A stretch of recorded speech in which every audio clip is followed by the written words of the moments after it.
Narrative consultants are some of the worst people in entertainment, and they only have jobs due to virtue signaling because companies want to chase those ESG dollars. And now, a Silent Hill 2 remake consultant has suggested the world would be better without gamers, and Konami is trying to damage control because they deleted their post announcing this game was designed for modern audiences. I have a few different things to show off, but before I get into the topic, if you enjoy the content I create, check out the links in the description, join the community in my live streams, and consider supporting through Patreon or YouTube memberships. Now, Silent Hill 2 Remake was a title we were all cautiously optimistic for, simply because there were a lot of red flags like redesigns for the female characters, and we all love Silent Hill 2, don't get me wrong, but it is extremely easy for a company to butcher a remake, especially one that does not have a super solid track record like Bloober. Now, I have been live streaming it.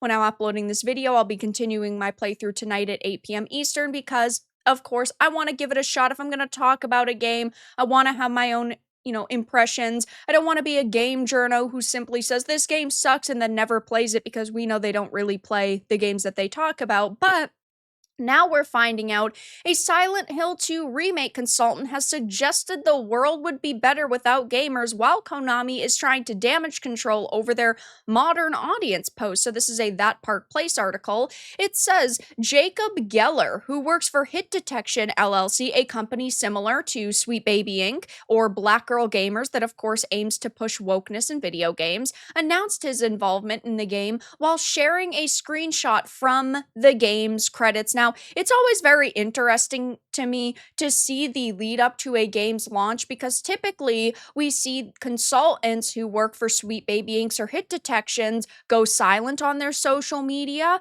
even private their social media, or go through a deletion spree, because they know when their name ends up in the game's credits, people are going to look into them. People are going to research who they are and look at their history and look for certain keywords they've put on their social media.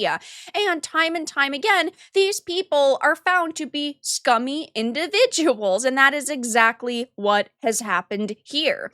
Given he works for Hit Detection, it comes as no surprise that he previously suggested the world would be better without gamers. We are the reason he has a job. Without gamers, he would not have a position at a Hit Detection, because a Hit Detection would not exist. So you'd think that he would have a little bit more respect for the people that give him money. I mean, this goes for basically any company. It's like Ubisoft, for example. They have disappointed us time and time again over the past couple of years, yet the CEO still says that it's our fault their games are failing, like Star Wars Outlaws. He said, oh, it's because gamers have high expectations. Yeah, and we give you millions to billions of dollars every single year. Of course we're going to have high expectations. There are tons of games that come out every week, every month, every year. Why would I buy your game when I could buy another company's game when they have a shred of respect for us, like with Lollipop Chainsaw Repop?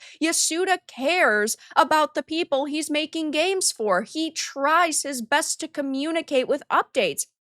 Same went for Shift Up and Stellar Blade. Of course, we had the whole Sony situation, and it does seem like the censorship that happened was because of Sony, but regardless, they still were trying to update us and actually show us a shred of respect leading up to release. There are companies out there, like in the Korean games market, who try to give us what we want, like with The First Descendant. While yes, Nexon monetizes their games extremely poorly, they still hire developers who are creating a product that we would generally want to support. There are devs out there who care about us, so why would I give you my money when I could give them my money, right? So there was a post that was actually from a Compulsion Games writer, which, by the way, Compulsion Games is doing South of Midnight, which is a Sweet Baby Inc. game.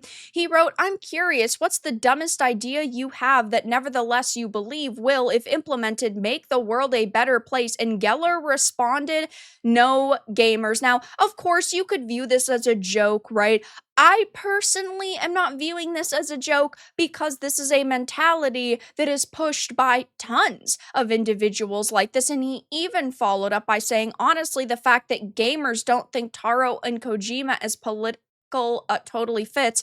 Politics in games means anything about race or gender and nothing else. So this was probably for him a time where he really began paying attention to the culture war, but he's listening to the wrong voices.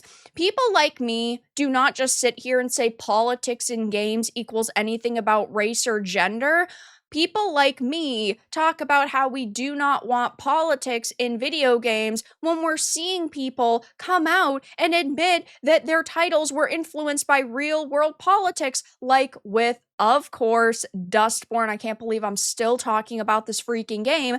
The writers had come out and said it was inspired by political events starting in 2016, and you can clearly tell the narratives that they were trying to push within that video game. That's what people do not like, and we do not like forced diversity and forced inclusion. If you have a writer who is simply writing something that happens to feature a woman or a person of color and they don't constantly highlight it, people are perfectly fine with it. But the issue is that these companies and these creatives constantly virtue signal, and it's not a winning strategy. But not only is this consultant being caught in 4K saying they hate the very people who give them money, but Konami is also trying to damage control because they had previously published a post back at the end of May saying, see how Bloober Team devs working on Silent Hill 2 preserved authenticity while adapting a horror classic for modern audiences. So first of all, I am not the biggest fan of Bloober Team.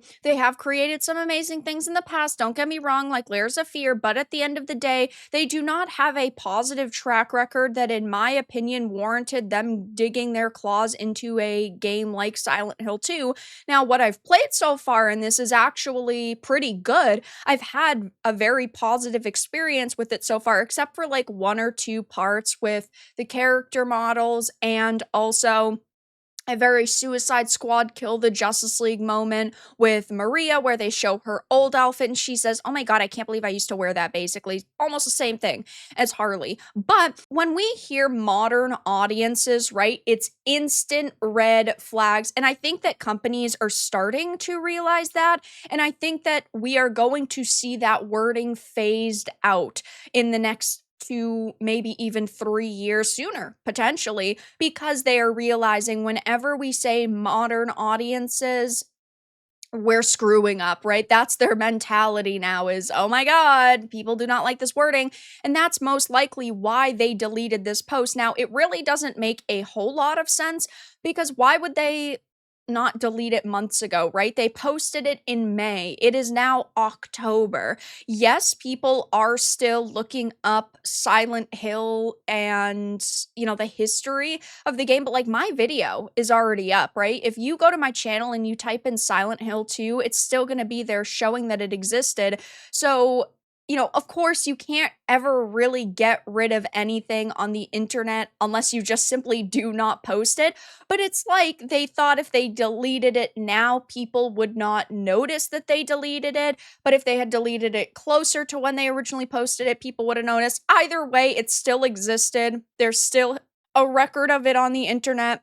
And the internet's forever. You're never going to be able to get people to forget that you actually posted this. So, of course, right now things are actually going pretty positively for Konami in terms of the game itself. And this is such a massive problem in the industry is that you might have a pretty good game, but then you have people behind it like this consultant who make people not want to swipe their credit cards. And you're using terms and phrases like modern audiences, which also just sets the red flags going for people. So I will be keeping my eye on this to see if this remake consultant says anything else that is extremely controversial, but he is the world would be a better place without gamers, as Konami is deleting posts about modern audiences. But that's all that I had to discuss in this video. Let everyone know your thoughts in the comments below. If you enjoyed this, give it a like, and if you didn't, give it a dislike. I appreciate your support either way, but I will talk to you all again in the next video really soon.